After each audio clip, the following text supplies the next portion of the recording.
The Book of Joshua. Joshua chapter 1. After the death of Moses, the servant of the Lord said to Joshua, son of Nun, Moses' assistant, Moses, my servant, is dead.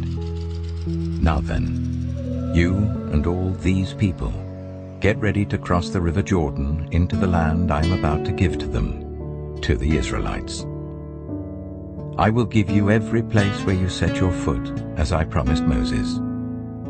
Your territory will extend from the desert to Lebanon, and from the great river, the Euphrates, all the Hittite country, to the Mediterranean Sea in the west.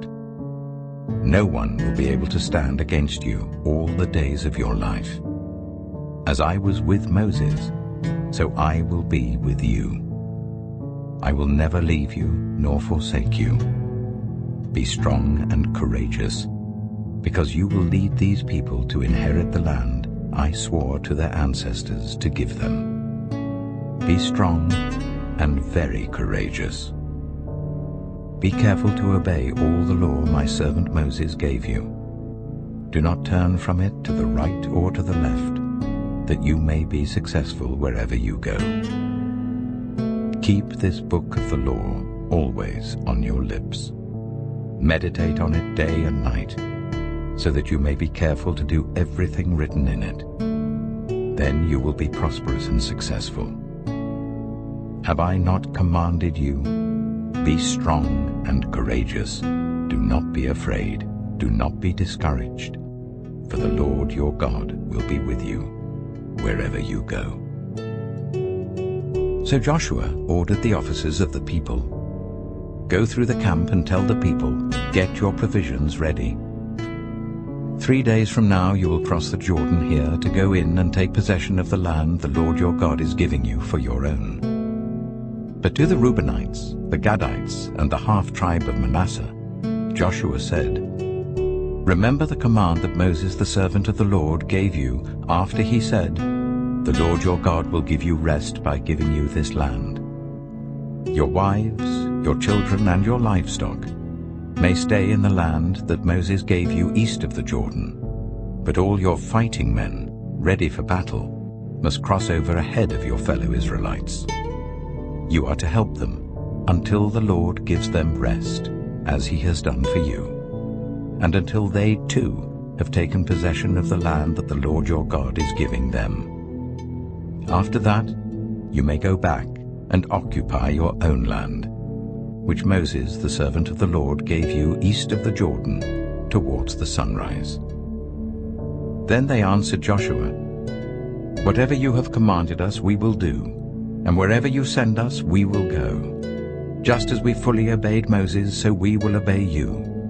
Only may the Lord your God be with you, as he was with Moses. Whoever rebels against your word and does not obey it, whatever you may command them will be put to death. Only be strong and courageous. Joshua chapter 2. Then Joshua son of Nun secretly sent 2 spies from Shittim. Go, look over the land, he said, especially Jericho. So they went and entered the house of a prostitute named Rahab, and stayed there. The king of Jericho was told, look, some of the Israelites have come here tonight to spy out the land. So the king of Jericho sent this message to Rahab, bring out the men who came to you and entered your house, because they have come to spy out the whole land. But the woman had taken the 2 men and hidden them. She said, yes, the men came to me, but I did not know where they had come from. At dusk, when it was time to close the city gate, they left. I don't know which way they went. Go after them quickly. You may catch up with them. But she had taken them up to the roof and hidden them under the stalks of flax she had laid out on the roof. So the men set out in pursuit of the spies on the road that leads to the fords of the Jordan, and as soon as the pursuers had gone out, the gate was shut. Before the spies lay down for the night, she went up on the roof and said to them, I know that the Lord has given this land to you, and that a great fear of you has fallen on us, so that all who live in this country are melting in fear because of you. We have heard how the Lord dried up the water of the Red Sea for you when you came out of Egypt, and what you did to Sihon and Og, the 2 kings of the Amorites east of the Jordan, whom you completely destroyed. When we heard of it, our hearts sank, and everyone's courage failed because of you, for the Lord your God is God in heaven above and on the earth below. Now then, please swear to me by the Lord that you will show kindness to my family, because I have shown kindness to you. Give me a sure sign that you will spare the lives of my father and mother, my brothers and sisters, and all who belong to them, and that you will save us from death. Our lives for your lives, the men assured her. If you don't tell what we are doing, we will treat you kindly and faithfully when the Lord gives us the land. So she let them down by a rope through the window, for the house she lived in was part of the city wall. She said to them, "Go to the hills so that the pursuers will not find you. Hide yourselves there for 3 days until they return, and then go on your way." Now the men had said to her, "This oath you made us swear will not be binding on us, unless, when we enter the land, you have tied this scarlet cord in the window through which you let us down, and unless you have brought your father and mother, your brothers, and all your family into your house. If any of them go outside your house into the street, their blood will be on their own heads. We will not be responsible. As for those who are in the house with you, their blood will be on our head if a hand is laid on them. But if you tell what we are doing, we will be released from the oath you made us swear." "Agreed," she replied. "Let it be as you say." So she sent them away, and they departed, and she tied the scarlet cord in the window. When they left, they went into the hills and stayed there 3 days, until the pursuers had searched all along the road and returned without finding them. Then the 2 men started back.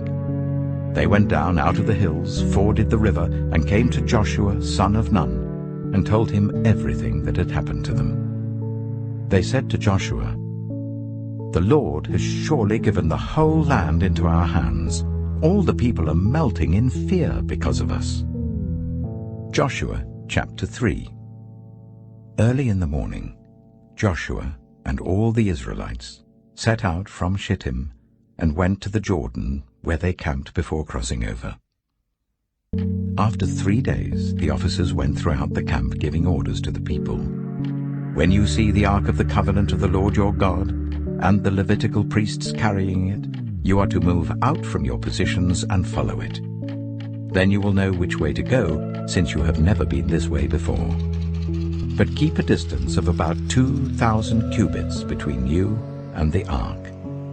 Do not go near it." Joshua told the people, "Consecrate yourselves, for tomorrow the Lord will do amazing things among you." Joshua said to the priests, "Take up the Ark of the Covenant and pass on ahead of the people." So they took it up and went ahead of them. And the Lord said to Joshua, "Today I will begin to exalt you in the eyes of all Israel, so that they may know that I am with you, as I was with Moses. Tell the priests who carry the Ark of the Covenant, when you reach the edge of the Jordan's waters, go and stand in the river." Joshua said to the Israelites, "Come here and listen to the words of the Lord your God. This is how you will know that the living God is among you, and that he will certainly drive out before you the Canaanites, Hittites, Hivites, Perizzites, Girgashites, Amorites, and Jebusites. See, the Ark of the Covenant of the Lord of all the earth will go into the Jordan ahead of you. Now then, choose 12 men from the tribes of Israel, 1 from each tribe. And as soon as the priests who carry the Ark of the Lord of all the earth, set foot in the Jordan, its waters flowing downstream will be cut off and stand up in a heap." So when the people broke camp to cross the Jordan, The priests carrying the Ark of the Covenant went ahead of them. Now the Jordan is in flood all during harvest. Yet as soon as the priests who carried the ark reached the Jordan, and their feet touched the water's edge, the water from upstream stopped flowing. It piled up in a heap a great distance away at a town called Adam, in the vicinity of Zarethan, while the water flowing down to the sea of the Arabah, that is the Dead Sea, was completely cut off. So the people crossed over opposite Jericho. The priests who carried the Ark of the Covenant of the Lord stopped in the middle of the Jordan and stood on dry ground, while all Israel passed by until the whole nation had completed the crossing on dry ground. Joshua chapter 4. When the whole nation had finished crossing the Jordan, the Lord said to Joshua, "Choose 12 men from among the people, 1 from each tribe, and tell them to take up 12 stones from the middle of the Jordan, from right where the priests are standing, and carry them over with you and put them down at the place where you stay tonight." So Joshua called together the 12 men he had appointed from the Israelites, 1 from each tribe, and said to them, "Go over before the ark of the Lord your God into the middle of the Jordan. Each of you is to take up a stone on his shoulder according to the number of the tribes of the Israelites, to serve as a sign among you. In the future, when your children ask you, 'What do these stones mean?'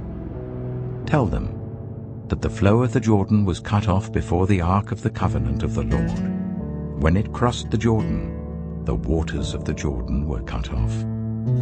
These stones are to be a memorial to the people of Israel forever." So the Israelites did as Joshua commanded them. They took 12 stones from the middle of the Jordan according to the number of the tribes of the Israelites, as the Lord had told Joshua, and they carried them over with them to their camp where they put them down. Joshua set up the 12 stones that had been in the middle of the Jordan at the spot where the priests who carried the Ark of the Covenant had stood, and they are there to this day. Now the priests who carried the ark remained standing in the middle of the Jordan until everything the Lord had commanded Joshua was done by the people, just as Moses had directed Joshua. The people hurried over, and as soon as all of them had crossed, the ark of the Lord and the priests came to the other side while the people watched. The men of Reuben, Gad, and the half-tribe of Manasseh crossed over, ready for battle, in front of the Israelites, as Moses had directed them. About 40,000 armed for battle crossed over before the Lord to the plains of Jericho for war. That day the Lord exalted Joshua in the sight of all Israel, and they stood in awe of him all the days of his life, just as they had stood in awe of Moses. Then the Lord said to Joshua, "Command the priests carrying the Ark of the Covenant law to come up out of the Jordan." So Joshua commanded the priests, "Come up out of the Jordan." And the priests came up out of the river carrying the Ark of the Covenant of the Lord. No sooner had they set their feet on the dry ground than the waters of the Jordan returned to their place and ran in flood as before. On the 10th day of the first month, the people went up from the Jordan and camped to Gilgal on the eastern border of Jericho. And Joshua set up at Gilgal the 12 stones they had taken out of the Jordan. He said to the Israelites, "In the future, when your descendants ask their parents, 'What do these stones mean?' tell them, 'Israel crossed the Jordan on dry ground.' For the Lord your God dried up the Jordan before you until you had crossed over. The Lord your God did to the Jordan what he had done to the Red Sea, when he dried it up before us until we had crossed over. He did this so that all the peoples of the earth might know that the hand of the Lord is powerful, and so that you might always fear the Lord your God." Joshua chapter 5. Now when all the Amorite kings west of the Jordan, and all the Canaanite kings along the coast, heard how the Lord had dried up the Jordan before the Israelites until they had crossed over, their hearts melted in fear, and they no longer had the courage to face the Israelites. At that time, the Lord said to Joshua, "Make flint knives and circumcise the Israelites again." So Joshua made flint knives and circumcised the Israelites at Gibeah the Haraloth. Now this is why he did so. All those who came out of Egypt, all the men of military age, died in the wilderness on the way after leaving Egypt. All the people that came out had been circumcised, but all the people born in the wilderness during the journey from Egypt had not. The Israelites had moved about in the wilderness for 40 years, until all the men who were of military age when they left Egypt had died, since they had not obeyed the Lord. For the Lord had sworn to them that they would not see the land that he had solemnly promised their ancestors to give us, a land flowing with milk and honey. So he raised up their sons in their place, and these were the ones Joshua circumcised. They were still uncircumcised because they had not been circumcised on the way. And after the whole nation had been circumcised, they remained where they were in camp until they were healed. Then the Lord said to Joshua, "Today I have rolled away the reproach of Egypt from you." So the place has been called Gilgal to this day. On the evening of the 14th day of the month, while camped at Gilgal on the plains of Jericho, the Israelites celebrated the Passover. The day after the Passover, that very day, they ate some of the produce of the land, unleavened bread and roasted grain. The manna stopped the day after they ate this food from the land. There was no longer any manna for the Israelites, but that year they ate the produce of Canaan. Now when Joshua was near Jericho, he looked up and saw a man standing in front of him with a drawn sword in his hand.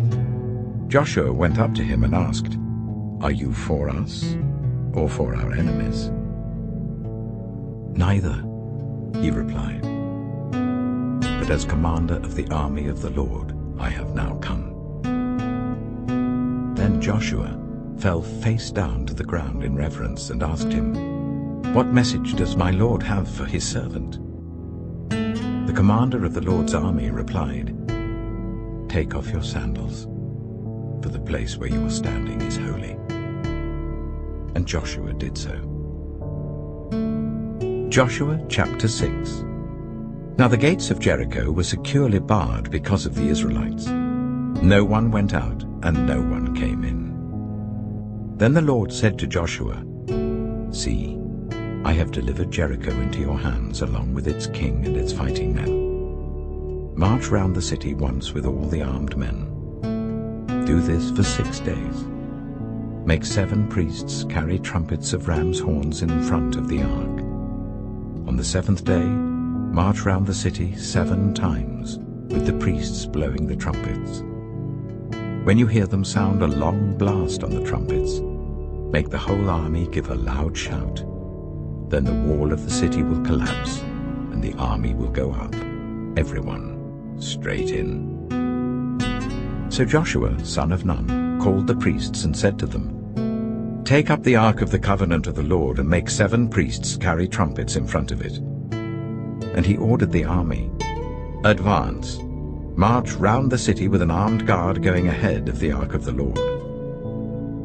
When Joshua had spoken to the people, the 7 priests carrying the 7 trumpets before the Lord went forwards, blowing their trumpets, and the ark of the Lord's covenant followed them. The armed guard marched ahead of the priests who blew the trumpets, and the rear guard followed the ark.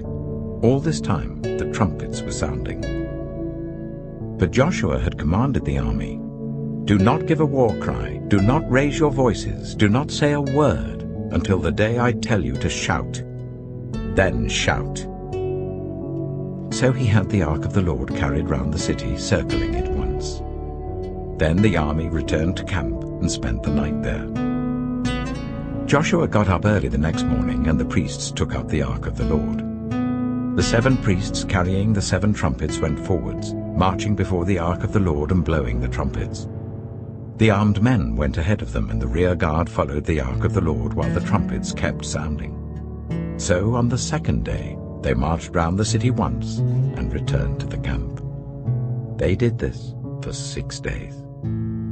On the 7th day They got up at daybreak and marched round the city 7 times in the same manner, except that on that day they circled the city 7 times. The 7th time round, when the priests sounded the trumpet blast, Joshua commanded the army, "Shout, for the Lord has given you the city."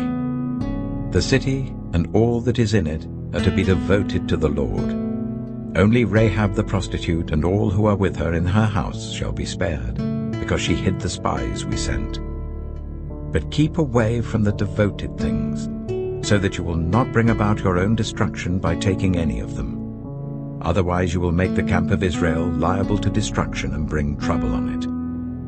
All the silver and gold and the articles of bronze and iron are sacred to the Lord and must go into his treasury. When the trumpet sounded, the army shouted, and at the sound of the trumpet, when the men gave a loud shout, the wall collapsed. So everyone charged straight in, and they took the city. They devoted the city to the Lord, and destroyed with the sword every living thing in it, men and women, young and old, cattle, sheep, and donkeys. Joshua said to the 2 men who had spied out the land, "Go into the prostitute's house and bring her out, and all who belong to her, in accordance with your oath to her." So the young men who had done the spying went in and brought out Rahab, her father and mother, her brothers and sisters, and all who belonged to her. They brought out her entire family and put them in a place outside the camp of Israel. Then they burned the whole city and everything in it. But they put the silver and gold and the articles of bronze and iron into the treasury of the Lord's house. But Joshua spared Rahab the prostitute, with her family and all who belonged to her, because she hid the men Joshua had sent as spies to Jericho. And she lives among the Israelites to this day. At that time, Joshua pronounced this solemn oath: "Cursed before the Lord is the one who undertakes to rebuild this city, Jericho. At the cost of his firstborn son, he will lay its foundations. At the cost of his youngest, he will set up its gates." So the Lord was with Joshua, and his fame spread throughout the land. Joshua chapter 7. But the Israelites were unfaithful in regard to the devoted things. Achan, son of Carmi, the son of Zimri, the son of Zerah, of the tribe of Judah, took some of them. So the Lord's anger burned against Israel. Now Joshua sent men from Jericho to Ejayy, which is near Beth-aven, to the east of Bethel, and told them, "Go up and spy out the region." So the men went up and spied out Ejayy. When they returned to Joshua, they said, "Not all the army will have to go up against Ejayy. Send 2,000 or 3,000 men to take it, and do not weary the whole army, for only a few people live there." So about 3,000 went up. But they were routed by the men of Ejayy, who killed about 36 of them. They chased the Israelites from the city gate as far as the stone quarries, and struck them down on the slopes. At this, the hearts of the people melted in fear and became like water. Then Joshua tore his clothes and fell face down to the ground before the ark of the Lord, remaining there till evening. The elders of Israel did the same and sprinkled dust on their heads. And Joshua said, "Alas, sovereign Lord, why did you ever bring this people across the Jordan to deliver us into the hands of the Amorites to destroy us? If only we had been content to stay on the other side of the Jordan. Pardon your servant, Lord. What can I say now that Israel has been routed by its enemies? The Canaanites and the other people of the country will hear about this, and they will surround us and wipe out our name from the earth. What then will you do for your own great name?" The Lord said to Joshua, "Stand up. What are you doing down on your face? Israel has sinned. They have violated my covenant which I commanded them to keep. They have taken some of the devoted things. They have stolen, they have lied, they have put them with their own possessions. That is why the Israelites cannot stand against their enemies. They turn their backs and run, because they have been made liable to destruction. I will not be with you any more, unless you destroy whatever among you is devoted to destruction. Go, consecrate the people. Tell them, consecrate yourselves in preparation for tomorrow. For this is what the Lord, the God of Israel, says. There are devoted things among you, Israel. You cannot stand against your enemies until you remove them. In the morning, present yourselves tribe by tribe. The tribe that the Lord chooses shall come forward, clan by clan. The clan that the Lord chooses shall come forward, family by family. And the family that the Lord chooses shall come forward, man by man. Whoever is caught with the devoted things shall be destroyed by fire, along with all that belongs to him. He has violated the covenant of the Lord and has done an outrageous thing in Israel. Early the next morning, Joshua made Israel come forward by tribes, and Judah was chosen. The clans of Judah came forward, and the Zerahite were chosen. He made the clan of the Zerahite come forward by families, and Zimri was chosen. Joshua made his family come forward man by man, and Achan, son of Carmi, the son of Zimri, the son of Zerah, of the tribe of Judah, was chosen. Then Joshua said to Achan, "My son, give glory to the Lord, the God of Israel, and honor him. Tell me what you have done. Do not hide it from me." Achan replied, "It is true. I have sinned against the Lord, the God of Israel. This is what I have done. When I saw in the plunder a beautiful robe from Babylonia, 200 shekels of silver and a bar of gold weighing 50 shekels, I coveted them and took them. They are hidden in the ground inside my tent with the silver underneath." So Joshua sent messengers, and they ran to the tent, and there it was, hidden in his tent with the silver underneath. They took the things from the tent, brought them to Joshua and all the Israelites, and spread them out before the Lord. Then Joshua, together with all Israel, took Achan, son of Zerah, the silver, the robe, the gold bar, his sons and daughters, his cattle, donkeys and sheep, his tent, and all that he had, to the valley of Achor. Joshua said, "Why have you brought this trouble on us? The Lord will bring trouble on you today." Then all Israel stoned him, and after they had stoned the rest, they burned them. Over Achan they heaped up a large pile of rocks, which remains to this day. Then the Lord turned from his fierce anger. Therefore that place has been called the Valley of Achor ever since. Joshua chapter 8. Then the Lord said to Joshua, "Do not be afraid, do not be discouraged. Take the whole army with you and go up and attack Ai. For I have delivered into your hands the king of Ai, his people, his city, and his land.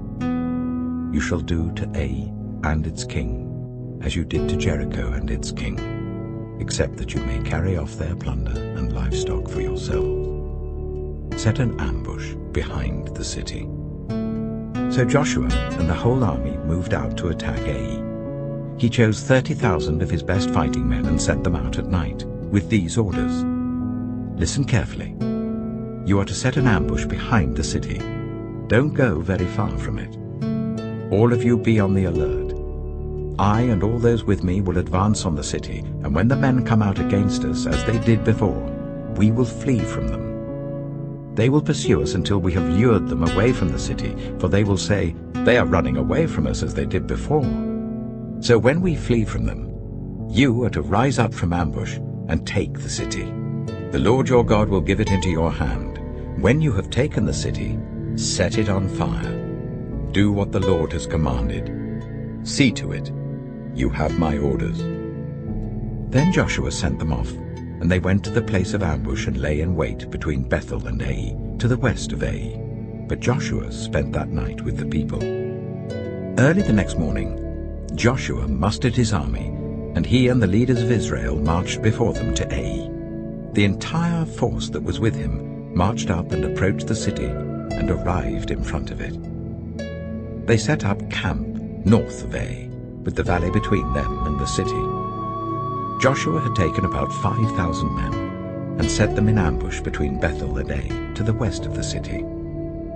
So the soldiers took up their positions, with the main camp to the north of the city and the ambush to the west of it. That night Joshua went into the valley. When the king of Ai saw this, he and all the men of the city hurried out early in the morning to meet Israel in battle at a certain place overlooking the Arabah. But he did not know that an ambush had been set against him behind the city.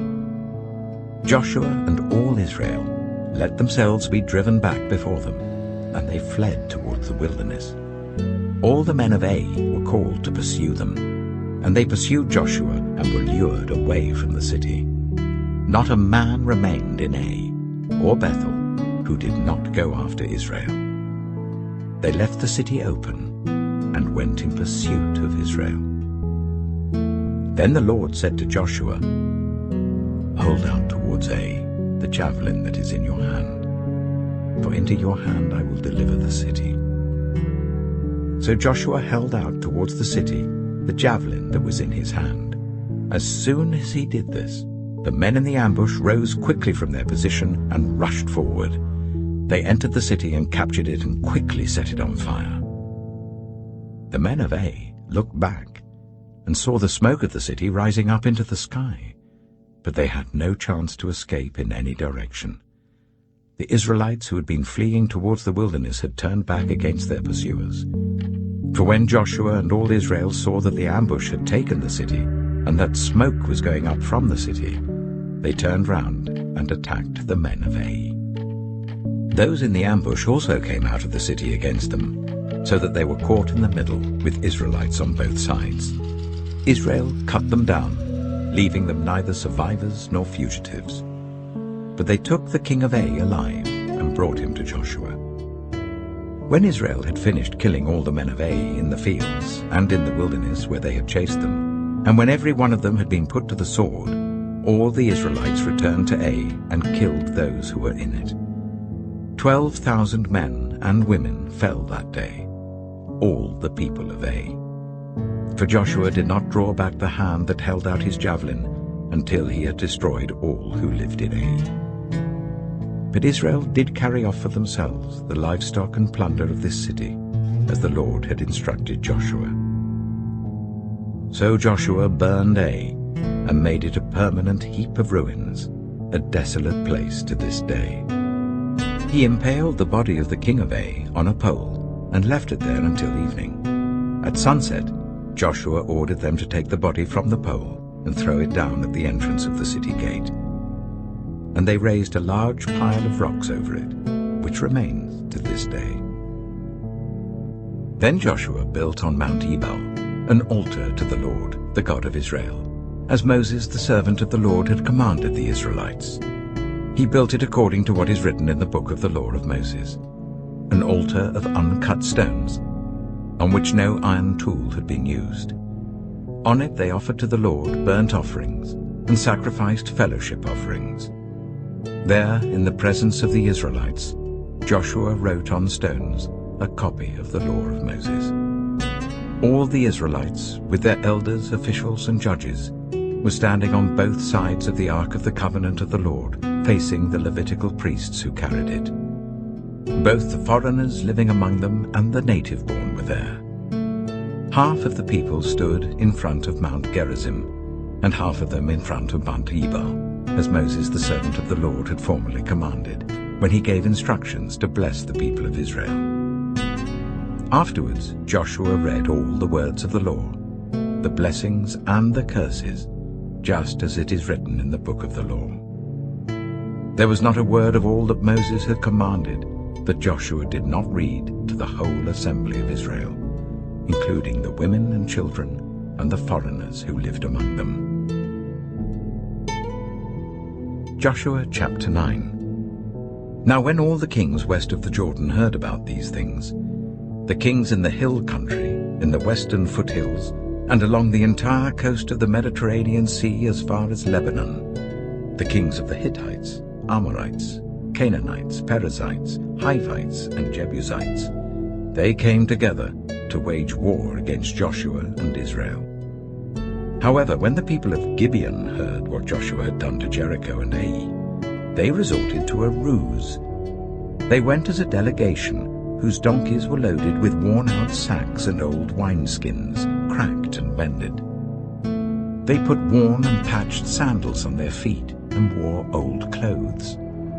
All the bread of their food supply was dry and moldy. Then they went to Joshua in the camp at Gilgal and said to him and the Israelites, "We have come from a distant country. Make a treaty with us."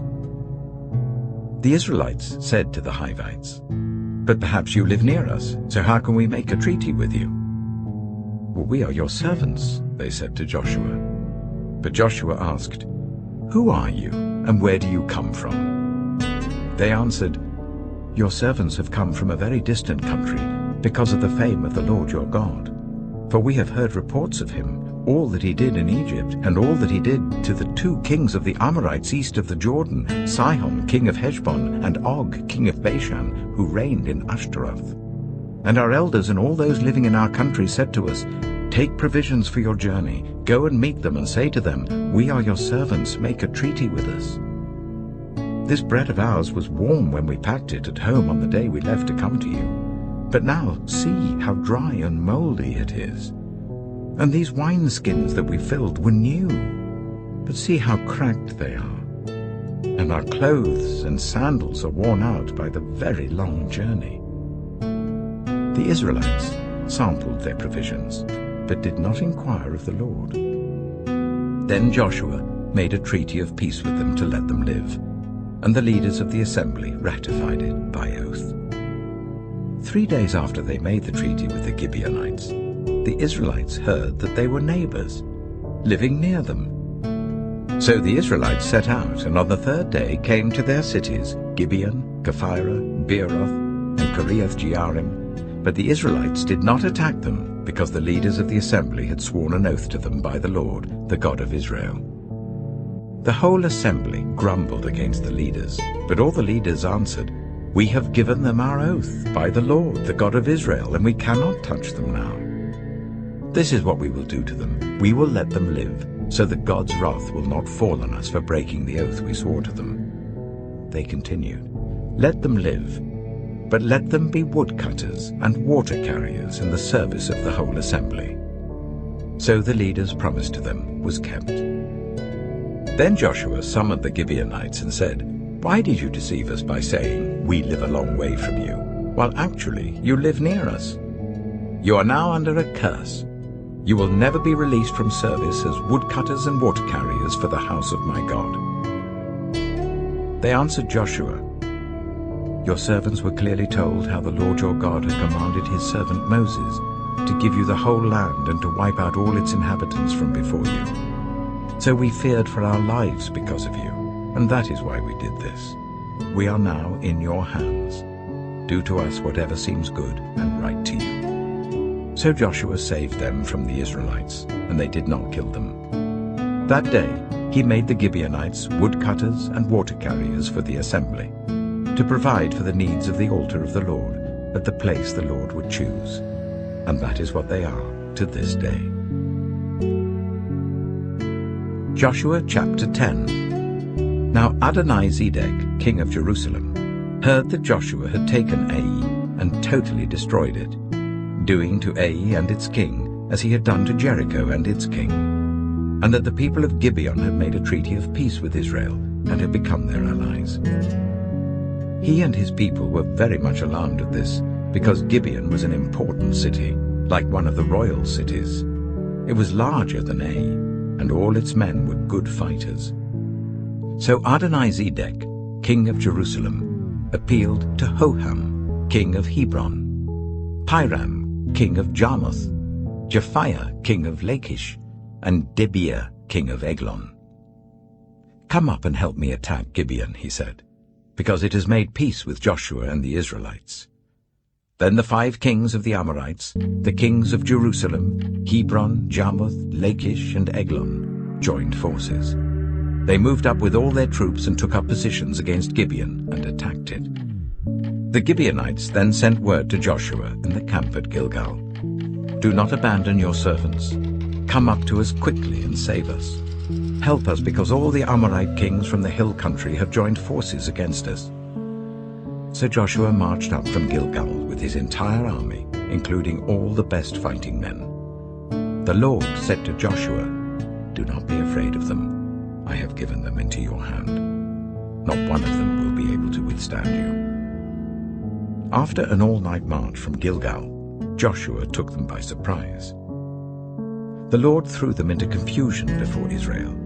So Joshua and the Israelites defeated them completely at Gibeon. Israel pursued them all along the road going up to Beth-horon, and cut them down all the way to Azekah and Makkedah. As they fled before Israel on the road down from Beth-horon to Azekah, the Lord hurled large hailstones down on them, and more of them died from the hail than were killed by the swords of the Israelites. On the day the Lord gave the Amorites over to Israel, Joshua said to the Lord in the presence of Israel, "Sun, stand still over Gibeon, and you, moon, over the valley of Ajalon." So the sun stood still, and the moon stopped, till the nation avenged itself on its enemies, as it is written in the book of Jasher. The sun stopped in the middle of the sky and delayed going down about a full day. There has never been a day like it before or since, a day when the Lord listened to a human being. Surely the Lord was fighting for Israel. Then Joshua returned with all Israel to the camp at Gilgal. Now the 5 kings had fled and hidden in the cave at Makkedah. When Joshua was told that the 5 kings had been found hiding in the cave at Makkedah, he said, "Roll large rocks up to the mouth of the cave and post some men there to guard it. But don't stop. Pursue your enemies. Attack them from the rear, and don't let them reach their cities, for the Lord your God has given them into your hand." So Joshua and the Israelites defeated them completely, but a few survivors managed to reach their fortified cities. The whole army then returned safely to Joshua in the camp at Makkedah, and no one uttered a word against the Israelites. Joshua said, "Open the mouth of the cave and bring those 5 kings out to me." So they brought the 5 kings out of the cave, the kings of Jerusalem, Hebron, Jarmuth, Lachish, and Eglon. When they had brought these kings to Joshua, he summoned all the men of Israel and said to the army commanders who had come with him, "Come here and put your feet on the necks of these kings." So they came forward and placed their feet on their necks. Joshua said to them, "Do not be afraid, do not be discouraged. Be strong and courageous. This is what the Lord will do to all the enemies you are going to fight." Then Joshua put the kings to death and exposed their bodies on 5 poles, and they were left hanging on the poles until evening.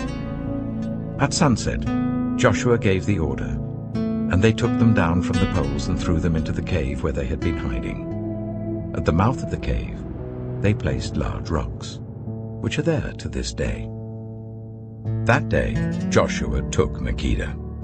He put the city and its king to the sword and totally destroyed everyone in it. He left no survivors. And he did to the king of Makkedah as he had done to the king of Jericho.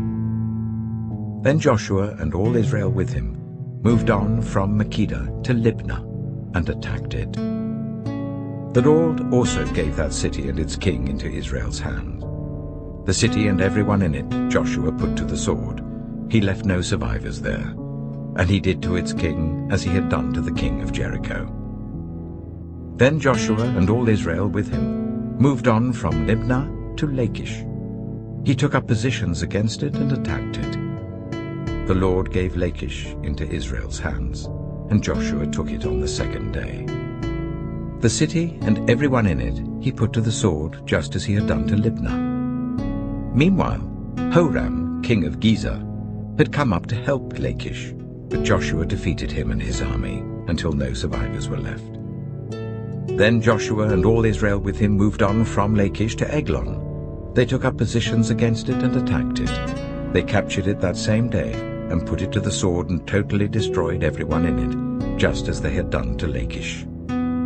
Then Joshua and all Israel with him went up from Eglon to Hebron and attacked it. They took the city and put it to the sword together with its king, its villages, and everyone in it. They left no survivors. Just as at Eglon, they totally destroyed it and everyone in it.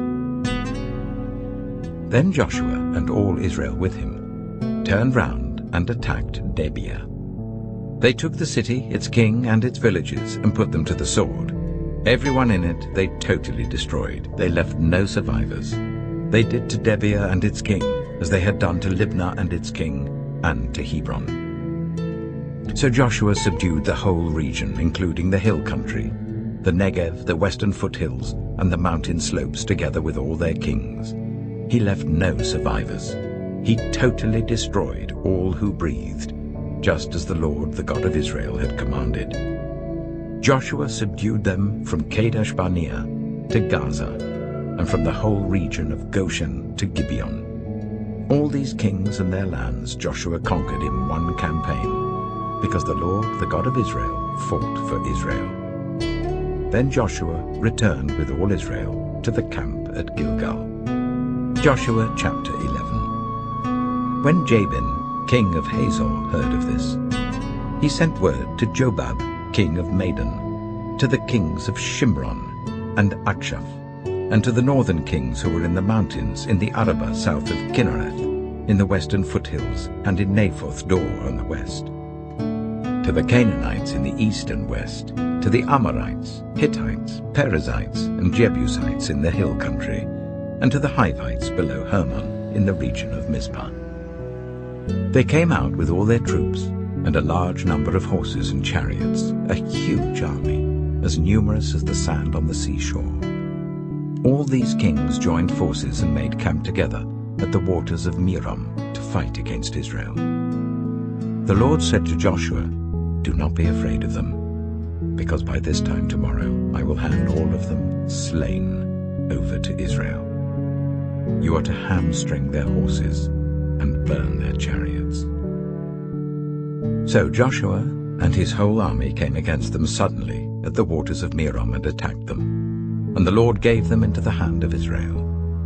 They defeated them and pursued them all the way to Greater Sidon, to Misrephoth Maim, and to the valley of Mizpah on the east, until no survivors were left. Joshua did to them as the Lord had directed. He hamstrung their horses and burned their chariots. At that time, Joshua turned back and captured Hazor and put its king to the sword. Hazor had been the head of all these kingdoms.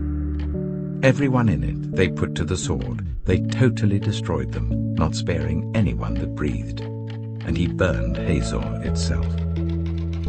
Joshua took all these royal cities and their kings and put them to the sword.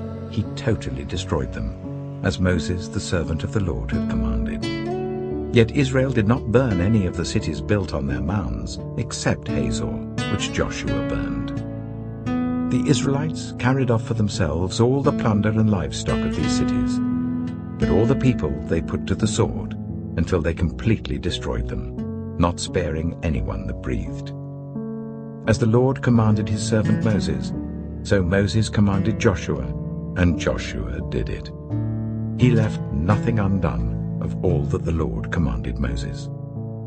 So Joshua took this entire land, the hill country, all the Negev, the whole region of Goshen, the western foothills, the Arabah, and the mountains of Israel with their foothills, from Mount Halak, which rises towards Seir, to Baal Gad in the valley of Lebanon below Mount Hermon. He captured all their kings and put them to death. Joshua waged war against all these kings for a long time. Except for the Hivites living in Gibeon, not one city made a treaty of peace with the Israelites, who took them all in battle.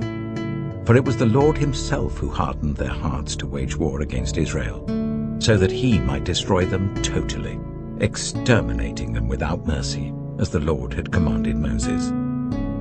At that time Joshua went and destroyed the Anakites from the hill country, from Hebron, Debir and Anab, from all the hill country of Judah and from all the hill country of Israel. Joshua totally destroyed them and their towns. No Anakites were left in Israelite territory. Only in Gaza, Gath, and Ashdod did any survive. So Joshua took the entire land, just as the Lord had directed Moses, and he gave it as an inheritance to Israel, according to their tribal divisions. Then the land had rest from war. Joshua chapter 12. These are the kings of the land whom the Israelites had defeated, and whose territory they took over east of the Jordan, from the Arnon Gorge to Mount Hermon, including all the eastern side of the Arabah. Sihon, king of the Amorites, who reigned in Heshbon. He ruled from Aroer on the rim of the Arnon Gorge, from the middle of the gorge to the river Jabbok, which is the border of the Ammonites. This included half of Gilead.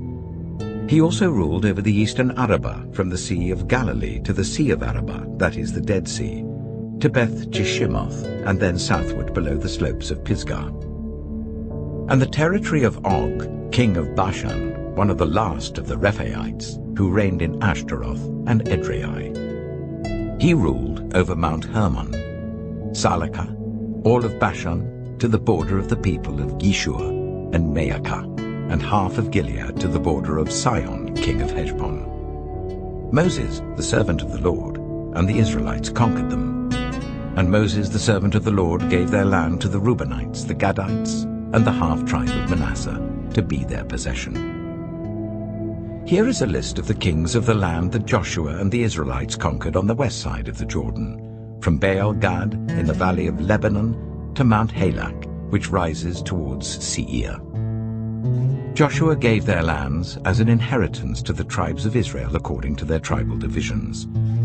The lands included the hill country, the western foothills, the Arabah, the mountain slopes, the wilderness, and the Negev. These were the lands of the Hittites, Amorites, Canaanites, Perizzites, Hivites, and Jebusites. These were the kings. The king of Jericho, 1. The king of Ejayy, near Bethel, 1. The king of Jerusalem, 1. The king of Hebron, 1. The king of Jarmuth, 1. The king of Lachish, 1. The king of Eglon, 1. The king of Gezer, 1. The king of Debir, 1. The king of Gede, 1. The king of Hormah, 1. The king of Arad, 1. The king of Libnah, 1. The king of Adullam, 1. The king of Makkedah, 1. The king of Bethel, 1. The king of Tappuah, 1. The king of Hepher, 1. The king of Aphek, 1. The king of Lasharon, 1. The king of Madon, 1. The king of Hazor, 1. The king of Shimron-Meron, 1. The king of Akshaph, 1. The king of Teanach, 1. The king of Megiddo, 1. The king of Kedesh, 1. The king of Jokneam in Carmel, 1. The king of Dor in Naphoth-Dor, 1. The king of Goyim in Gilgal, 1. The king of Tirzah, 1. 31 kings in all. Joshua chapter 13. When Joshua had grown old, the Lord said to him, "You are now very old, and there are still very large areas of land to be taken over. This is the land that remains, all the regions of the Philistines and Geshurites, from the river Shihor on the east of Egypt to the territory of Ekron in the north, all of it counted as Canaanite, though held by 5 Philistine rulers in Gaza, Ashdod, Ashkelon, Gath, and Ekron, the territory of the Avites on the south, all the land of the Canaanites, from Arah of the Sidonians, as far as Aphek and the border of the Amorites, the area of Byblos, and all Lebanon to the east, from Baal-Gad below Mount Hermon to Lebo Hamath. As for all the inhabitants of the mountain regions from Lebanon to Mishrephoth-Maim, that is all the Sidonians, I myself will drive them out before the Israelites. Be sure to allocate this land to Israel for an inheritance as I have instructed you. and divide it as an inheritance among the 9 tribes, and half of the tribe of Manasseh. The other half of Manasseh, the Reubenites and the Gadites, had received the inheritance that Moses had given them east of the Jordan, as he, the servant of the Lord, had assigned it to them. It extended from Aroer on the rim of the Arnon Gorge, and from the town in the middle of the gorge, and included the whole plateau of Medeba as far as Dibon, and all the towns of Sihon, king of the Amorites, who ruled in Heshbon, out to the border of the Ammonites. It also included Gilead, the territory of the people of Geshur, and Maacah, all of Mount Hermon, and all Bashan, as far as Salakah. That is, the whole kingdom of Og in Bashan, who had reigned in Ashtaroth and Edrei. He was the last of the Rephaites. Moses had defeated them and taken over their land, but the Israelites did not drive out the people of Geshur and Maacah, so they continue to live among the Israelites to this day. But to the tribe of Levi he gave no inheritance, since the food offerings presented to the Lord, the God of Israel, are their inheritance as he promised them. This is what Moses had given to the tribe of Reuben according to its clans. The territory from Aroer on the rim of the Arnon Gorge, and from the town in the middle of the gorge, and the whole plateau past Medeba to Heshbon, and all its towns on the plateau, including Dibon, Bamoth Baal, Beth Baal Meon, Jehaz, Kedemoth, Mephaath, Kiriathaim, Sibmah, Zereth Shehar on the hill in the valley, Beth Peor, the slopes of Pisgah, and Beth Jeshimoth, all the towns on the plateau, and the entire realm of Sihon, king of the Amorites, who ruled at Heshbon. Moses had defeated him and the Midianite chiefs, Ejayy, Rechem, Zur, Hur, and Reba, princes allied with Sihon, who lived in that country. In addition to those slain in battle, the Israelites had put to the sword Balaam son of Beor, who practiced divination. The boundary of the Reubenites was the bank of the Jordan. These towns and their villages were the inheritance of the Reubenites according to their clans. This is what Moses had given to the tribe of Gad according to its clans. The territory of Jazer, all the towns of Gilead and half the Ammonite country, as far as Aroer near Rabbah, and from Heshbon to Ramath Mizpah and Betonim, and from Mahanaim to the territory of Debir. And in the valley, Beth Haram, Beth Nimrah, Succoth, and Zaphon, with the rest of the realm of Sihon, king of Heshbon, the east side of the Jordan, the territory up to the end of the Sea of Galilee. These towns and their villages were the inheritance of the Gadites according to their clans. This is what Moses had given to the half-tribe of Manasseh, that is, to half the family of the descendants of Manasseh according to its clans.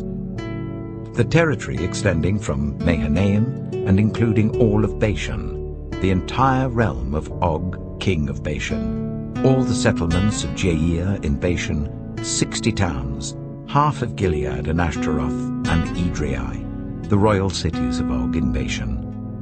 This was for the descendants of Machir, son of Manasseh, for half of the sons of Machir according to their clans. This is the inheritance Moses had given when he was in the plains of Moab, across the Jordan east of Jericho. But to the tribe of Levi, Moses had given no inheritance. The Lord, the God of Israel, is their inheritance, as he promised them. Joshua chapter 14. Now these are the areas the Israelites received as an inheritance in the land of Canaan, which Eleazar the priest, Joshua son of Nun, and the heads of the tribal clans of Israel allotted to them. Their inheritances were assigned by lot to the 9½ tribes, as the Lord had commanded through Moses. Moses had granted the 2½ tribes their inheritance east of the Jordan, but had not granted the Levites an inheritance among the rest. For Joseph's descendants had become 2 tribes, Manasseh and Ephraim. The Levites received no share of the land, but only towns to live in, with pasture lands for their flocks and herds. So the Israelites divided the land, just as the Lord had commanded Moses. Now the people of Judah approached Joshua at Gilgal, and Caleb, son of Jephunneh the Kenizzite, said to him, "You know what the Lord said to Moses, the man of God, at Kadesh Barnea about you and me. I was 40 years old when Moses, the servant of the Lord, sent me from Kadesh Barnea to explore the land. And I brought him back a report according to my convictions. But my fellow Israelites who went up with me made the hearts of the people sink. I, however, followed the Lord my God wholeheartedly. So on that day Moses swore to me, 'The land on which your feet have walked will be your inheritance, and that of your children forever, because you have followed the Lord my God wholeheartedly.' Now then, just as the Lord promised, he has kept me alive for 45 years since the time he said this to Moses, while Israel moved about in the wilderness. So here I am today, 85 years old. I am still as strong today as the day Moses sent me out. I'm just as vigorous to go out to battle now as I was then. Now give me this hill country that the Lord promised me that day.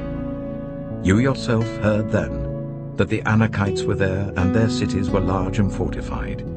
But the Lord helping me, I will drive them out just as he said." Then Joshua blessed Caleb, son of Jephunneh, and gave him Hebron as his inheritance. So Hebron has belonged to Caleb, son of Jephunneh the Kenizzite, ever since, because he followed the Lord, the God of Israel, wholeheartedly. Hebron used to be called Kiriath Arba, after Arba, who was the greatest man among the Anakites. Then the land had rest from war. Joshua chapter 15. The land allotted to the tribe of Judah, according to its clans, extended down to the territory of Edom, to the desert of Zin in the extreme south. Their southern boundary started from the bay at the southern end of the Dead Sea, crossed south of Scorpion Pass, continued on to Zin, and went over to the south of Kadesh Barnea. Then it ran past Hezron, up to Adar, and curved round to Karka. It then passed along to Azmon and joined the Wadi of Egypt, ending at the Mediterranean Sea. This is their southern boundary. The eastern boundary is the Dead Sea as far as the mouth of the Jordan. The northern boundary started from the Bay of the Sea at the mouth of the Jordan, went up to Beth Hoglah, and continued north of Beth Arabah to the stone of Bohan, son of Reuben. The boundary then went up to Debir from the valley of Achor, and turned north to Gilgal, which faces the pass of Adamim, south of the gorge. It continued along to the waters of En-Shemesh and came out at En-Rogel. Then it ran up the valley of Ben-Hinnom, along the southern slope of the Jebusite city, that is, Jerusalem. From there it climbed to the top of the hill west of the Hinnom Valley, at the northern end of the valley of Rephaim. From the hilltop, the boundary headed towards the spring of the waters of Nephtoah, came out of the towns of Mount Ephron, and went down towards Baalah, that is, Kiriath Jearim. Then it curved westward from Baalah to Mount Seir, ran along the northern slope of Mount Jearim, that is, Kesalon, continued down to Beth Shemesh, and crossed to Timnah. It went to the northern slope of Ekron, turned towards Shikkeron, passed along to Mount Baalah, and reached Jabneel. The boundary ended at the sea. The western boundary is the coastline of the Mediterranean Sea. These are the boundaries around the people of Judah by their clans. In accordance with the Lord's command to him, Joshua gave to Caleb, son of Jephunneh, a portion in Judah, Kiriath Arba, that is, Hebron. Arba was the forefather of Anak. From Hebron, Caleb drove out the three Anakites, Shishai, Ahiman, and Talmai, the sons of Anak. From there he marched against the people living in Debir, formerly called Kiriath Sephir, and Caleb said, "I will give my daughter Aksah in marriage to the man who attacks and captures Kiriath Sephir." Othniel, son of Kenaz, Caleb's brother, took it. So Caleb gave his daughter Aksah to him in marriage. One day when she came to Othniel, she urged him to ask her father for a field. When she got off her donkey, Caleb asked her, "What can I do for you?" She replied, "Do me a special favor. Since you have given me land in the Negev, give me also springs of water." So Caleb gave her the upper and lower springs. This is the inheritance of the tribe of Judah, according to its clans. The southernmost towns of the tribe of Judah in the Negev towards the boundary of Edom were Kabzeel, Eder, Jagar, Kaina, Dimona, Adada, Kedesh, Hazor, Ithnan, Ziph, Telem, Bealoth, Hazor Hadatta, Karioth Hezron, that is Hazor, Ammon, Shema, Malada, Hazagada, Heshmon, Beth Pelet, Hazar Shual, Beersheba, Baiziothia, Baalah, Lethem, Ezem, El Tolad, Kizel, Hormah, Ziklag, Madmana, Sansana, Lebaoth, Shilhim, Ain, and Rimmon, a total of 29 towns and their villages. In the western foothills, Eshtaol, Zorah, Ashna, Zanoah, and Ganim, Tapua, Enam, Jarmuth, Adullam, Soko, Asika, Shearaim, Adithaim, and Gedera, or Gederothaim, 14 towns and their villages. Zenan, Hadashah, Migdal-Gad, Dilian, Mizpah, Joktheel, Lachish, Bozkath, Eglon, Kabon, Lamas, Kitlish, Gederoth, Beth-Dagon, Neamah, and Makkedah, 16 towns and their villages. Libnah, Ether, Ashan, Itthah, Ashna, Nizib, Keilah, Aksib, and Marisha, 9 towns and their villages. Ekron, with its surrounding settlements and villages. West of Ekron, all that were in the vicinity of Ashdod, together with their villages. Ashdod, its surrounding settlements and villages, and Gaza, its settlements and villages as far as the Wadi of Egypt and the coastline of the Mediterranean Sea. In the hill country, Shemi, Jata, Soka, Dana, Kiriath Sana, that is Dibia, Anab, Eshtemoh, Ainim, Goshan, Holon, and Gilo, 11 towns and their villages. Arab, Duma, Ishan, Janim, Beth Tapua, Afika, Hamtar, Kiriath Arba, that is Hebron, and Zior, 9 towns and their villages. Maon, Carmel, Ziph, Jata, Jezreel, Yokneam, Zanoah, Kain, Gibeah, and Timnah, 10 towns and their villages. Halchul, Beth-zur, Jidor, Meerath, Beth-Anoth, and Eltekon, 6 towns and their villages. Kiriath Baal, that is Kiriath Jearim, and Rabbah, 2 towns and their villages. In the wilderness, Beth Araba, Midin, Sikika, Nibshan, the city of Salt, and En-Gedi, 6 towns and their villages. Judah could not dislodge the Jebusites who were living in Jerusalem. To this day, the Jebusites live there with the people of Judah. Joshua chapter 16. The land allotted to Joseph began at the Jordan east of the springs of Jericho, and went up from there through the desert into the hill country of Bethel. It went on from Bethel, that is, Luz, crossed over to the territory of the Arkites in Ataroth, descended westwards to the territory of the Japhletites as far as the region of Lower Beth-horon, and on to Gezer, ending at the Mediterranean Sea. So Manasseh and Ephraim, the descendants of Joseph, received their inheritance. This was the territory of Ephraim according to its clans. The boundary of their inheritance went from Ataroth Addar in the east to Upper Beth-horon and continued to the Mediterranean Sea. From Mikmethath on the north, it curved eastward to Taanath Shiloh, passing by it to Genoa on the east.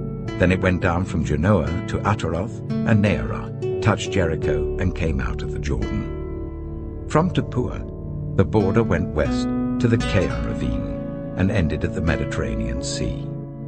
This was the inheritance of the tribe of the Ephraimites, according to its clans. It also included all the towns and their villages that were set aside for the Ephraimites within the inheritance of the Manassites.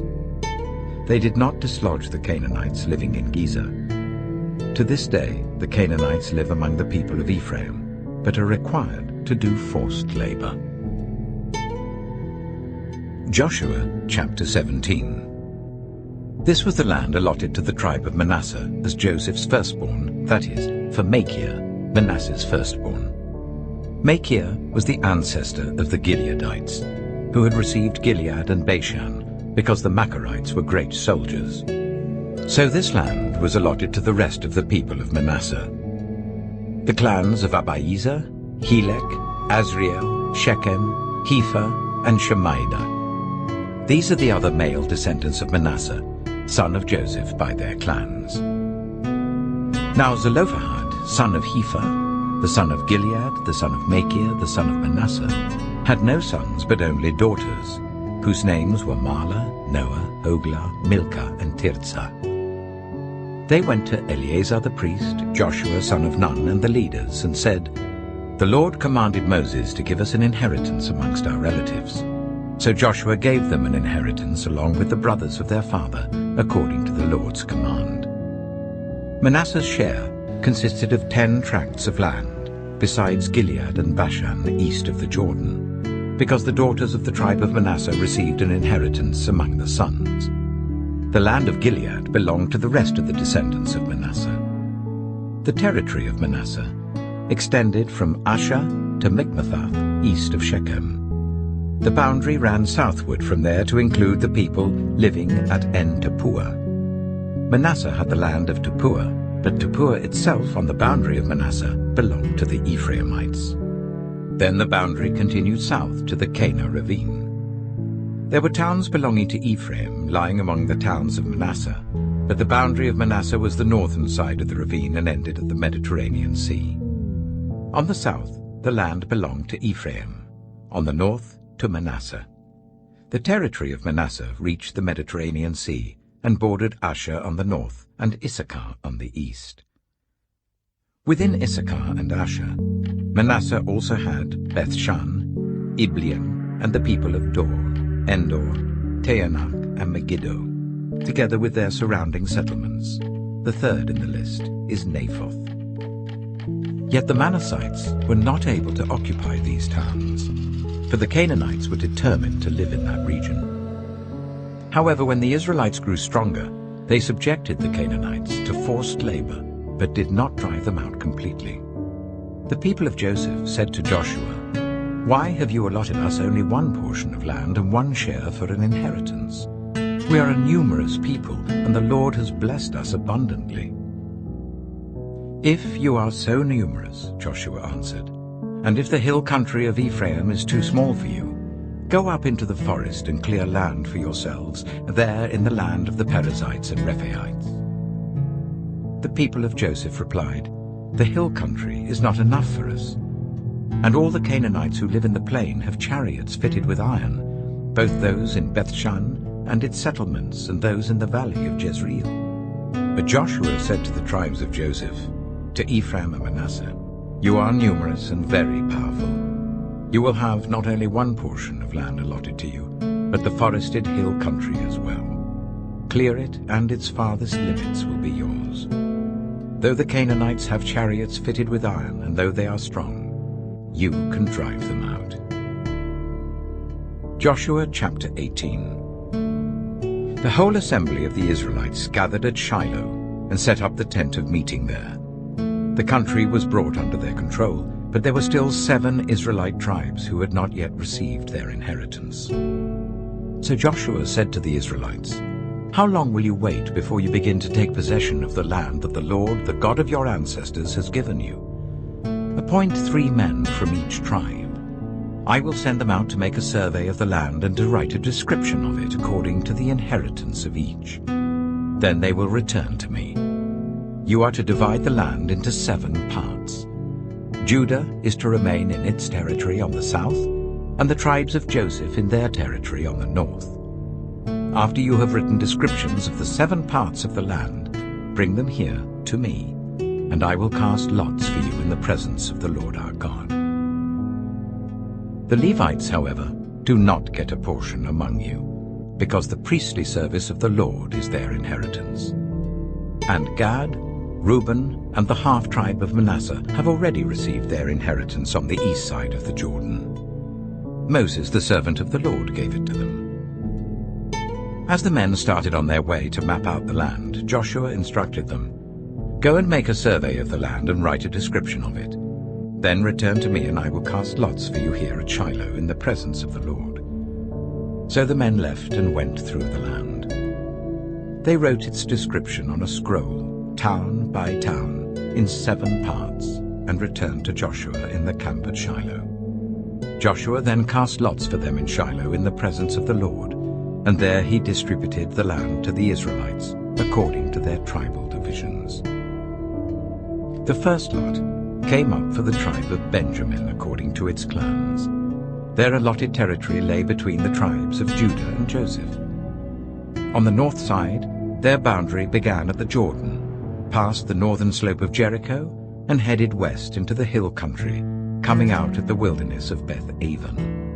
From there it crossed to the south slope of Luz, that is Bethel, and went down to Ataroth-adah, on the hill south of Lower Beth-horon. From the hill facing Beth-horon on the south, the boundary turned south along the western side, and came out at Kiriath-baal, that is Kiriath-jearim, a town of the people of Judah.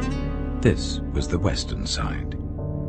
The southern side began at the outskirts of Kiriath-jearim on the west, and the boundary came out at the spring of the waters of Nephtoah. The boundary went down to the foot of the hill facing the valley of Ben-Hinnom, north of the valley of Rephaim. It continued down the Hinnom valley along the southern slope of the Jebusite city, and so to En-rogel. It then curved north, went to En-shemesh, continued to Geliloth, which faces the pass of Adumim, and ran down to the stone of Bohan, son of Reuben. It continued to the northern slope of Beth-arabah, and on down into the Arabah. It then went to the northern slope of Beth-hoglah, and came out at the northern bay of the Dead Sea, at the mouth of the Jordan in the south. This was the southern boundary. The Jordan formed the boundary on the eastern side. These were the boundaries that marked out the inheritance of the clans of Benjamin on all sides. The tribe of Benjamin, according to its clans, had the following cities: Jericho, Beth-hoglah, Emek-keziz, Beth-arabah, Zimraim, Bethel, Avim, Para, Ophrah, Kepha-ammoni, Ophni, and Geba, 12 towns and their villages. Gibeon, Ramah, Beeroth, Mizpah, Kephirah, Motzah, Rechem, Irpeel, Tarala, Zelah, Haeleph, the Jebusite city, that is Jerusalem, Gibeah and Kiriath, 14 towns and their villages. This was the inheritance of Benjamin for its clans.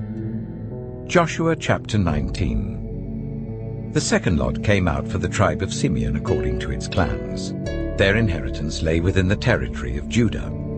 It included Beersheba, or Sheba, Meleda, Hazashuel, Bala, Itzem, Eltolad, Bethel, Hormah, Ziklag, Beth-markaboth, Hazazuzah, Beth-lebaoth, and Sharuhen, 13 towns and their villages. Ain, Rimmon, Ether, and Ashon, 4 towns and their villages, and all the villages around these towns as far as Baalath-beer, Ramah in the Negev. This was the inheritance of the tribe of the Simeonites according to its clans. The inheritance of the Simeonites was taken from the share of Judah, because Judah's portion was more than they needed. So the Simeonites received their inheritance within the territory of Judah. The third lot came up for Zebulun according to its clans. The boundary of their inheritance went as far as Sarid. Going west, it ran to Maralah, touched Jabesheth, and extended to the ravine near Jokneam. It turned east from Sarid towards the sunrise to the territory of Kisloth-Tabor, and went on to Dabarath and up to Japhiah. Then it continued eastward to Gath-hepher and Eth-kazin. It came out at Rimmon and turned towards Neah. There the boundary went round on the north to Hanathon and ended at the valley of Ipta-el. Included were Katath, Nahalal, Shimron, Idalah, and Bethlehem. There were 12 towns and their villages. These towns and their villages were the inheritance of Zebulun according to its clans. The fourth lot came out for Issachar according to its clans. Their territory included Jezreel, Kesaloth, Shunem, Hapharaim, Shion, Anharath, Rabbith, Kishion, Ebeth, Remeth, Enganim, Enhada, and Beth Pazez. The boundary touched Tabor, Shahazuma, and Beth Shemesh, and ended at the Jordan. There were 16 towns and their villages. These towns and their villages were the inheritance of the tribe of Issachar according to its clans. The fifth lot came out for the tribe of Asher according to its clans. Their territory included Helkath, Halai, Beaton, Akshah, Alamelech, Amad, and Mishal. On the west, the boundary touched Carmel and Shihor-Libnath. It then turned east towards Beth-Dagon, touched Zebulun and the valley of Ipthael, and went north to Beth-Emek and Nahayel, passing Kabul on the left. It went to Abdon, Rehob, Hammon, and Kana, as far as Greater Sidon. The boundary then turned back towards Ramah and went to the fortified city of Tyre, turned towards Hussah, and came out of the Mediterranean Sea in the region of Akzib, Amma, Aphek, and Rehob. There were 22 towns and their villages. These towns and their villages were the inheritance of the tribe of Asher according to its clans. The sixth lot came out for Naphtali according to its clans. Their boundary went from Heleph and the large tree at Zeananim, passing Adami Nekeb and Jabneel to Lakam, and ending at the Jordan. The boundary ran west through Aznoth Tabor and came out at Hukkok. It touched Zebulun on the south, Asher on the west, and the Jordan on the east. The fortified cities were Ziddim, Zer, Hamath, Rakath, Kinnereth, Adama, Ramah, Hazor, Kedesh, Edrei, En-Hazor, Iron, Migdal-El, Horem, Beth-Anath, and Beth-Shemesh. There were 19 towns and their villages. These towns and their villages were the inheritance of the tribe of Naphtali according to its clans. The seventh lot came out for the tribe of Dan according to its clans. The territory of their inheritance included Zorah, Eshtaol, Shemesh, Shealabin, Ajalon, Ithla, Elon, Timnah, Ekron, Elteke, Gibbethon, Baalath, Jehud, Bene-Berak, Gath-Rimmon, Mijakon, and Rakon, with the area facing Joppa. When the territory of the Danites was lost to them, they went up and attacked Lishem, took it, put it to the sword, and occupied it. They settled in Lishem and named it Dan after their ancestor. These towns and their villages were the inheritance of the tribe of Dan according to its clans. When they had finished dividing the land into its allotted portions, the Israelites gave Joshua son of Nun an inheritance among them, as the Lord had commanded. They gave him the town he asked for, Timnath-Serah, in the hill country of Ephraim, and he built up the town and settled there. These are the territories that Eleazar the priest, Joshua son of Nun, and the heads of the tribal clans of Israel assigned by lot at Shiloh, in the presence of the Lord at the entrance to the tent of meeting. And so they finished dividing the land. Joshua chapter 20. Then the Lord said to Joshua, "Tell the Israelites to designate the cities of refuge, as I instructed you through Moses, so that anyone who kills a person accidentally and unintentionally may flee there and find protection from the avenger of blood. When they flee to one of these cities, they are to stand in the entrance of the city gate and state their case before the elders of that city. Then the elders are to admit the fugitive into their city and provide a place to live among them. If the avenger of blood comes in pursuit, the elders must not surrender the fugitive, because the fugitive killed their neighbor unintentionally and without malice aforethought. They are to stay in that city until they have stood trial before the assembly, and until the death of the high priest who is serving at that time. Then they may go back to their own home in the town from which they fled." So they set apart Kedesh in Galilee in the hill country of Naphtali, Shechem in the hill country of Ephraim, and Kiriath Arba, that is Hebron, in the hill country of Judah. East of the Jordan, on the other side from Jericho, they designated Bezer in the wilderness on the plateau in the tribe of Reuben, Ramoth in Gilead in the tribe of Gad, and Golan in Bashan in the tribe of Manasseh.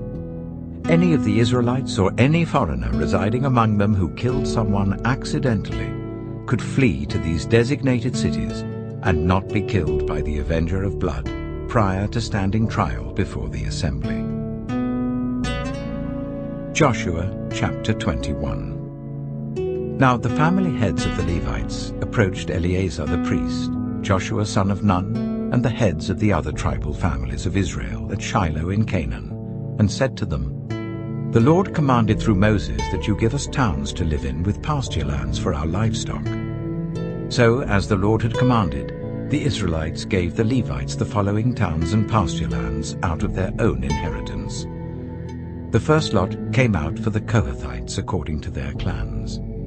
The Levites, who were descendants of Aaron the priest, were allotted 13 towns from the tribes of Judah, Simeon, and Benjamin. The rest of Kohath's descendants were allotted 10 towns from the clans of the tribes of Ephraim, Dan, and half of Manasseh.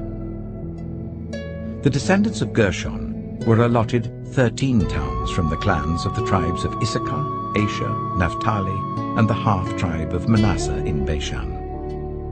The descendants of Merari, according to their clans, received 12 towns from the tribes of Reuben, Gad, and Zebulun. So the Israelites allotted to the Levites these towns and their pasture lands, as the Lord had commanded through Moses. From the tribes of Judah and Simeon, they allotted the following towns by name. These towns were assigned to the descendants of Aaron, who were from the Kohathite clans of the Levites, because the first lot fell to them. They gave them Kiriath-arba, that is Hebron, with its surrounding pasture land in the hill country of Judah. Arba was the forefather of Anak. But the fields and villages around the city they had given to Caleb, son of Jephunneh, as his possession. So to the descendants of Aaron the priest they gave Hebron, a city of refuge for one accused of murder, Libnah, Jattir, Eshtemoa, Holon, Debir, Ain, Jatta, and Beth-shemesh, together with their pasture lands. 9 towns from these 2 tribes. And from the tribe of Benjamin they gave them Gibeon, Jeba, Anathoth, and Almon, together with their pasture lands, 4 towns. The total number of towns for the priests, the descendants of Aaron, came to 13, together with their pasture lands. The rest of the Kohathite clans of the Levites were allotted towns from the tribe of Ephraim. In the hill country of Ephraim they were given Shechem, a city of refuge for one accused of murder, and Giza, Kibzim, and Beth-horon, together with their pasture lands, 4 towns. Also, from the tribe of Dan, they received Eltekeh, Gibbethon, Aijalon, and Gath-rimmon, together with their pasture lands, 4 towns. From half the tribe of Manasseh they received Taanach and Gath-rimmon, together with their pasture lands, 2 towns. All these 10 towns and their pasture lands were given to the rest of the Kohathite clans. The Levite clans of the Gershonites were given, from the half-tribe of Manasseh, Golan in Bashan, a city of refuge for one accused of murder, and Be-eshtaroth, together with their pasture lands, 2 towns. From the tribe of Issachar, Kishion, Daberath, Jarmuth, and En-gannim, together with their pasture lands, 4 towns. From the tribe of Asher, Mishal, Abdon, Helkath, and Rehob, together with their pasture lands, 4 towns. From the tribe of Naphtali, Kedesh in Galilee, a city of refuge for one accused of murder, Hamoth-dor and Kartan, together with their pasture lands, 3 towns. The total number of towns of the Gershonite clans came to 13, together with their pasture lands. The Merari clans, the rest of the Levites, were given from the tribe of Zebulun, Jokneam, Karta, Dimnah, and Nahalal, together with their pasture lands, 4 towns. From the tribe of Reuben, Bezer, Jahaz, Kedemoth, and Mephaath, together with their pasture lands, 4 towns. From the tribe of Gad, Ramoth in Gilead, a city of refuge for one accused of murder, Mahanaim, Heshbon, and Jazer, together with their pasture lands, 4 towns in all. The total number of towns allotted to the Merarite clans, who were the rest of the Levites, came to 12. The towns of the Levites in the territory held by the Israelites were 48 in all, together with their pasture lands. Each of these towns had pasture lands surrounding it. This was true for all these towns. So the Lord gave Israel all the land he had sworn to give their ancestors, and they took possession of it and settled there. The Lord gave them rest on every side, just as he had sworn to their ancestors. Not one of their enemies withstood them. The Lord gave all their enemies into their hands. Not one of all the Lord's good promises to Israel failed. Every one was fulfilled. Joshua chapter 22. Then Joshua summoned the Reubenites, the Gadites, and the half-tribe of Manasseh, and said to them, "You have done all that Moses, the servant of the Lord, commanded, and you have obeyed me in everything I commanded. For a long time now, to this very day, you have not deserted your fellow Israelites, but have carried out the mission the Lord your God gave you. Now that the Lord your God has given them rest as he promised, return to your homes in the land that Moses, the servant of the Lord, gave you on the other side of the Jordan. But be very careful to keep the commandment and the law that Moses, the servant of the Lord, gave you. To love the Lord your God, to walk in obedience to him, to keep his commands, to hold fast to him, and to serve him with all your heart and with all your soul." Then Joshua blessed them and sent them away, and they went to their homes. To the half-tribe of Manasseh, Moses had given land in Bashan, and to the other half of the tribe Joshua gave land on the west side of the Jordan along with their fellow Israelites. When Joshua sent them home, he blessed them, saying, "Return to your homes with your great wealth, with large herds of livestock, with silver, gold, bronze, and iron, and a great quantity of clothing, and divide the plunder from your enemies with your fellow Israelites." So the Reubenites, the Gadites, and the half-tribe of Manasseh left the Israelites at Shiloh in Canaan to return to Gilead, their own land, which they had acquired in accordance with the command of the Lord through Moses. When they came to Geliloth, near the Jordan in the land of Canaan, the Reubenites, the Gadites, and the half-tribe of Manasseh built an imposing altar there by the Jordan. And when the Israelites heard that they had built the altar on the border of Canaan at Geliloth, near the Jordan on the Israelite side, the whole assembly of Israel gathered at Shiloh to go to war against them.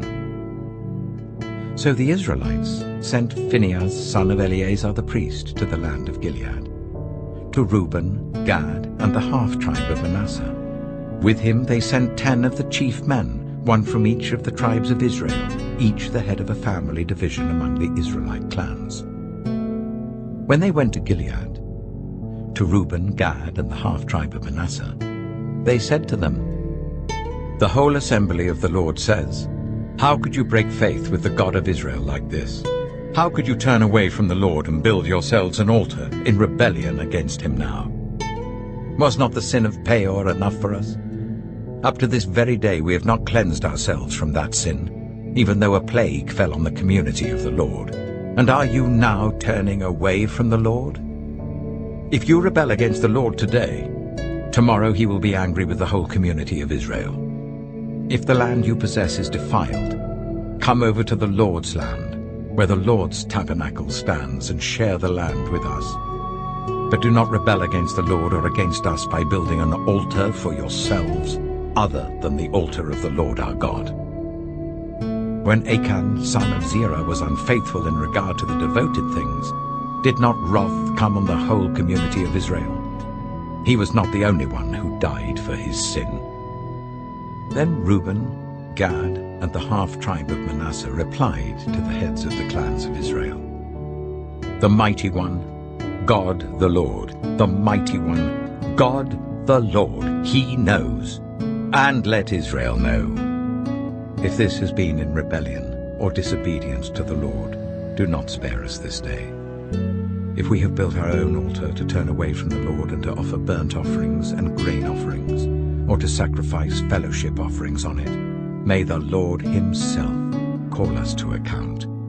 No, we did it for fear that someday your descendants might say to ours, "What do you have to do with the Lord, the God of Israel? The Lord has made the Jordan a boundary between us and you. You Reubenites and Gadites, you have no share in the Lord." So your descendants might cause ours to stop fearing the Lord.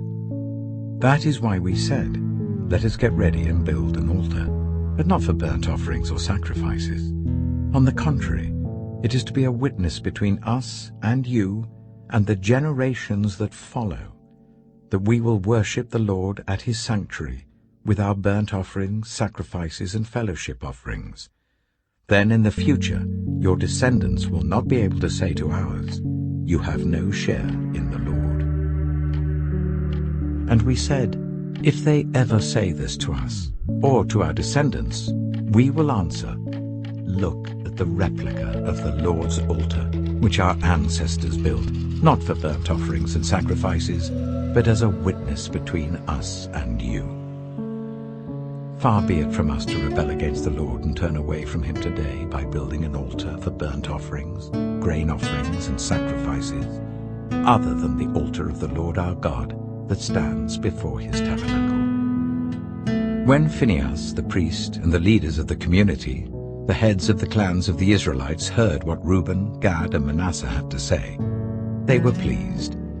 And Phinehas, son of Eleazar the priest, said to Reuben, Gad, and Manasseh, "Today we know that the Lord is with us, because you have not been unfaithful to the Lord in this matter. Now you have rescued the Israelites from the Lord's hand."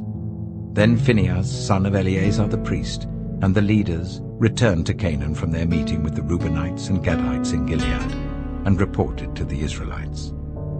They were glad to hear the report and praised God, and they talked no more about going to war against them to devastate the country where the Reubenites and the Gadites lived. And the Reubenites and the Gadites gave the altar this name: "A witness between us that the Lord is God." Joshua chapter 23. After a long time had passed, and the Lord had given Israel rest from all their enemies around them, Joshua, by then a very old man, summoned all Israel, their elders, leaders, judges, and officials, and said to them, "I am very old. You yourselves have seen everything the Lord your God has done to all these nations for your sake. It was the Lord your God who fought for you. Remember how I have allotted as an inheritance for your tribes all the land of the nations that remain, the nations I conquered, between the Jordan and the Mediterranean Sea in the west. The Lord your God Himself will push them out for your sake. He will drive them out before you, and you will take possession of their land, as the Lord your God promised you. Be very strong. Be careful to obey all that is written in the book of the law of Moses, without turning aside to the right or to the left. Do not associate with these nations that remain among you. Do not invoke the names of their gods or swear by them. You must not serve them or bow down to them. But you are to hold fast to the Lord your God as you have until now. The Lord has driven out before you great and powerful nations. To this day no one has been able to withstand you. One of you routs 1,000, because the Lord your God fights for you just as He promised. So be very careful to love the Lord your God. But if you turn away and ally yourselves with the survivors of these nations that remain among you, and if you intermarry with them and associate with them, then you may be sure that the Lord your God will no longer drive out these nations before you. Instead, they will become snares and traps for you, whips on your backs and thorns in your eyes, until you perish from this good land which the Lord your God has given you. Now I am about to go the way of all the earth. You know with all your heart and soul that not one of all the good promises the Lord your God gave you has failed. Every promise has been fulfilled, not one has failed. But just as all the good things the Lord your God has promised you have come to you, so he will bring on you all the evil things he has threatened, until the Lord your God has destroyed you from this good land he has given you. If you violate the covenant of the Lord your God which he commanded you, and go and serve other gods and bow down to them, the Lord's anger will burn against you, and you will quickly perish from the good land he has given you. Joshua chapter 24. Then Joshua assembled all the tribes of Israel at Shechem. He summoned the elders, leaders, judges, and officials of Israel, and they presented themselves before God. Joshua said to all the people, "This is what the Lord, the God of Israel, says. Long ago, your ancestors, including Terah, the father of Abraham and Nahor, lived beyond the river Euphrates and worshipped other gods. But I took your father Abraham from the land beyond the Euphrates and led him throughout Canaan and gave him many descendants. I gave him Isaac, and to Isaac I gave Jacob and Esau. I assigned the hill country of Seir to Esau. But Jacob and his family went down to Egypt. Then I sent Moses and Aaron, and I afflicted the Egyptians by what I did there, and I brought you out. When I brought your people out of Egypt, you came to the sea, and the Egyptians pursued them with chariots and horsemen as far as the Red Sea.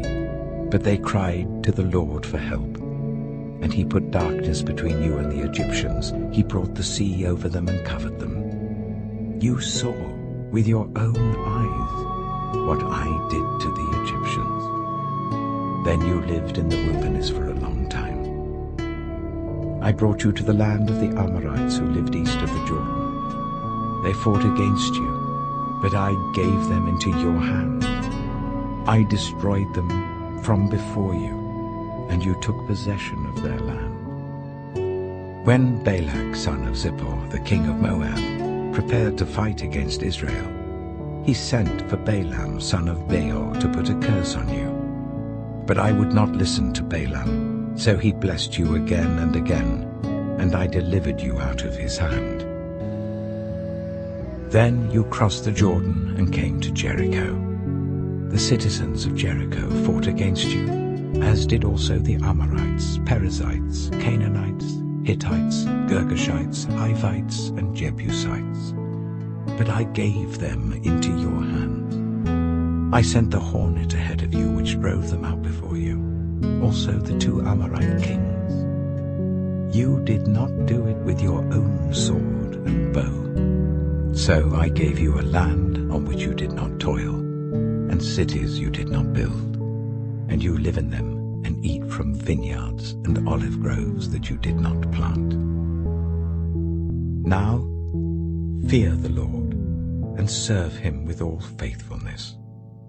Throw away the gods your ancestors worshipped beyond the river Euphrates and in Egypt, and serve the Lord. But if serving the Lord seems undesirable to you, then choose for yourselves this day whom you will serve, whether the gods your ancestors served beyond the Euphrates, or the gods of the Amorites in whose land you are living. But as for me and my household, we will serve the Lord." Then the people answered, "Far be it from us to forsake the Lord to serve other gods. It was the Lord our God himself who brought us and our parents up out of Egypt, from that land of slavery, and performed those great signs before our eyes. He protected us on our entire journey and among all the nations through which we traveled. And the Lord drove out before us all the nations, including the Amorites who lived in the land. We too will serve the Lord, because he is our God." Joshua said to the people, "You are not able to serve the Lord. He is a holy God. He is a jealous God. He will not forgive your rebellion and your sins.